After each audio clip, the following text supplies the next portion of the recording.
Kartais mūsų vidinį kūrėją pažadinti gali tik koks nors išorinis impulsas. Karolina Želnytė iš tikrųjų atlieka šitą funkciją, bandydama sukurti absoliučiai atrodytų neįmanomą teatrą. Karolina pradėjo nuo tarsi tokio keisto klausimo. Ar aš galėčiau pastatyti spektaklį neregiams? Šitaip ir gimė Pojūčių teatras. Pojūčių teatre net ir regintieji tampa aklaisiais. Jiems užrišamos akys.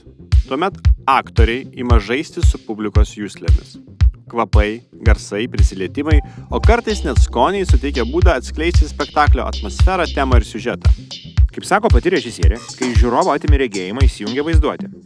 Nieko nematanti publika kuria savo unikalų spektaklį. Autoriai tik jai padeda.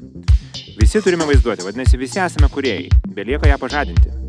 Kas yra kūrybingumo mokykla šiemet? Tai 12 pamokų, kiekvienoje kurių aš, Kristupas, Ir aš, Tomas. jums mokiniai pristatysime įdomiausius atvejus, klausimus, greitus video ir ilgesnius tekstus. Šiemet mes turime dar didesnį konkursą, kurio gausius prizus įsteigė Swedbank, o stipendijas Vilniaus universitetas. Juos laimėti gali mokiniai, atlikdami visus namų darbus, o taip pat ir klasės. Jos gaus vieną kolektyvinę užduotį.